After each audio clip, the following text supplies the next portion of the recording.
Hello, good morning guys. So, kabababa ko lang ng bahay namin at maulan. Ayan, buti na lang ready ako. May dala akong payong. Biglang bumagsak lang kasi ang ulan eh. Parang ayaw akong paalisin ng bahay. So, ayan, maglalakad lang ako papunta sa terminal ng bus papuntang Wokaisha. So, ang sasakyan kong bus papuntang Wokaisha is 85M. Ayan, doon ako nag-aabang. Bababa ako kasi nasa taas ng bundok tong aking tirahan. Bali, ang Chiwanshan kasi is hindi, malapit lang. Kowloon din siya, pero pwede kang bumaba sa, halimbawa, pag nag-MTR ka, pwede kang bumaba ng Wongtaisin, tapos sakay ka ng 37M na minibus. Or kung dito ka naman sa, sa Diamond Hill, sasakay ka rin ng minibus na ano bang number nun? 37S yata yun. Ay hindi, parang limot ko guys, limot ko.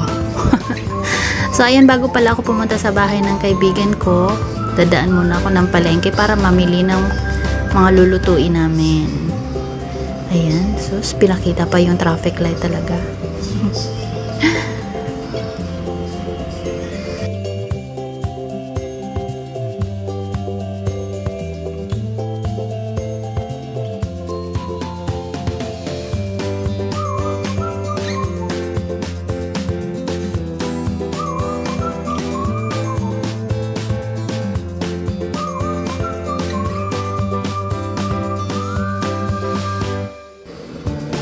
So ayan guys, bumaba na ako dito sa my grocery. Bibili ako ng mga pangsangkap sa panghumba, like pineapple juice, yan, tsaka black beans. Lagyan ko ng black beans. And ayan, tumingin din ako kung may pata dito. So walang pata. Ganyan yung mga grocery dito guys. Oh, ayan. Meron din silang gulay dito sa loob, pero yung hindi kumpleto. Pupunta ka pa talaga sa wet market. So, ayan, kuti lang yung nabili ko dito kasi wala ngang pata. Ang nabili ko lang is pork jelly. Pork jelly. Pork belly. Yan.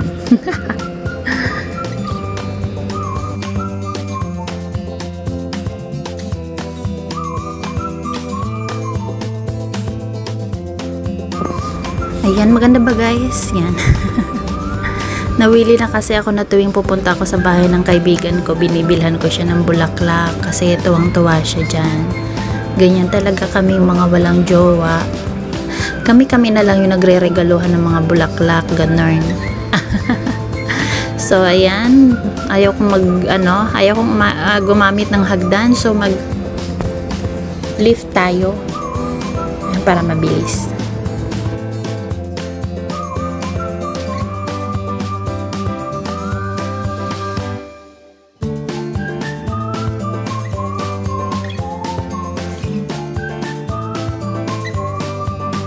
So, ayan, andito na ako sa wet market. Walking distance na lang to sa paradahan ng bus doon. Ayan, papasok tayo dito para bumili ng gulay kasi nag-request yung kaibigan ko na gusto daw niya may gata na gulay. So, plan ko is bumili ng sitaw at kalabasa. So, masarap sana yun na may hipon, alimasag yun.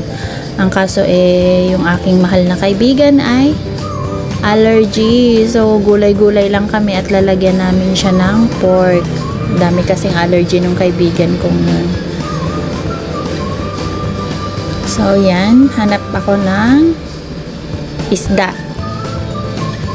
Piprituhin namin yan. Kaso, walang isda akong nakita. Ayan. Ayaw niya ng ganyang mga isda. Ayan na, diba? Parang Pinas lang yung palengke dito. Tingnan mo. Ganyan. Pero, malinis yung palengke dito. Aircon.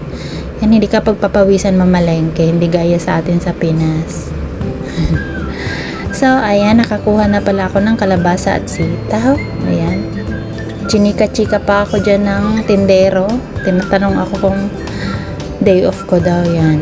Kasi sabi nila, Pag day off, yung mga cheche dito sa Hong Kong kasi magaganda. Char! Totoo yan.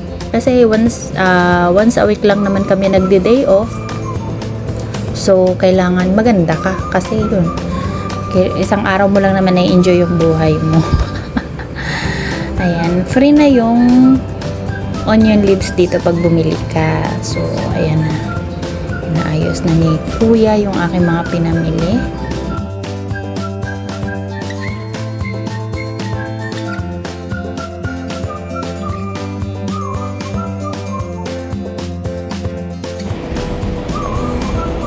Tapos ayan, dumukot na tayo ng $40. May sukli pa yan guys. Ayan, $10. Pamasahe pa pawukay siya. Ayan.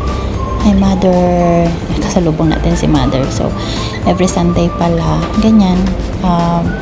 Kaugalian na natin na magsimba. Ganun. Tapos, yan palabas na tayo. Kailangan every Sunday nagsisimba.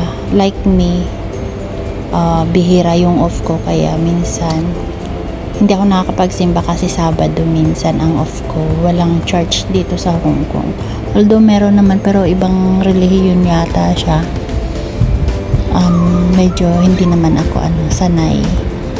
Pero okay lang naman sa akin kahit anong relihiyon, di ba? Dati nga nagsisimba ako ng El Shaddai sa Saikong naman yun malayo. So ayan, dito na tayo, naglalakad na tayo papunta sa paradahan ng bus. Stop bus. Yan, 85M yung sasakyan ko. So ganyan, may arrow yan siya kung saan ka tatayo para automatic yung bus. Diyan siya titigil. So hindi mo na kailangan na magpara gaya sa Pinas, 'di ba? Paparahin mo pa yung bus or yung mga jeep diyan sa atin. Sila yan, may number na kusa na lang silang titigil pag nakita nila may pasahero. Ganyan dito sa Hong Kong guys. Ayan, maulan. Ang pangit talaga ng panahon guys. So antay-antay tayo pagdating ng bus guys.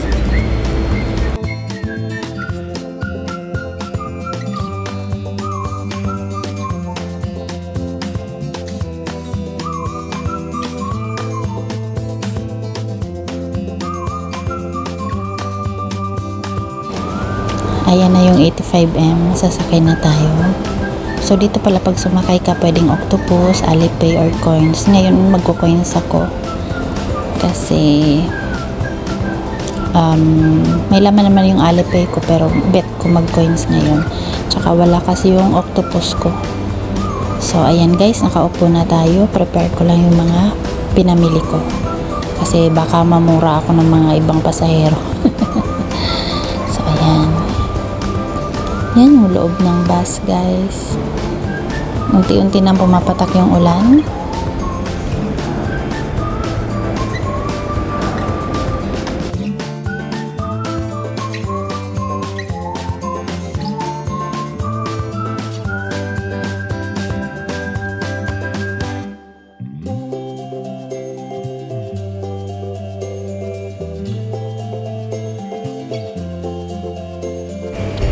Pasensya na guys, ang sama talaga ng panahon dito. So, kaya ganyan lang. Next time na lang sa paggawa ko ng video, sana maaraw para malinaw, no? Lakas kasi talaga ng ulan eh. Yan, konti na lang, malapit-lapit na ako sa Wukaisha, nasa kalagitnaan na ako. So, ayan, dito na tayo guys. Diyan ako bababa sa may Kamlong Court. Ayan. So, mabilis lang kasi yung biyahe ko kasi pagbaba ko ng bahay, walking distance papunta sa stop bus.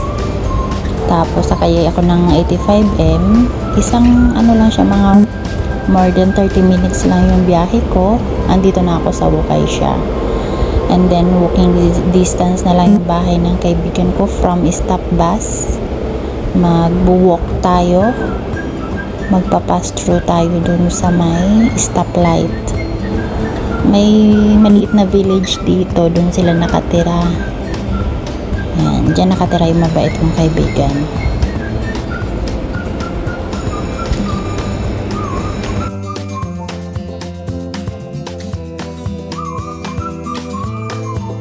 Kasi naka-green siya.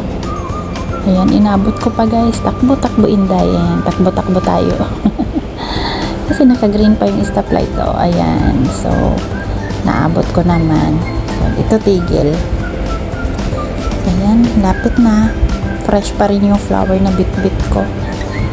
Ayan, yung may bit-bit ang hindi. So, andito na tayo sa bahay ng kaibigan ko. Ayan, tingnan nyo yung face ng aking friend. Tingnan mo siya. Tuwang-tuwa, ayan. Simpleng bulaklak lang, tuwang-tuwa na siya. Ayan, tingnan mo, paka-pretty.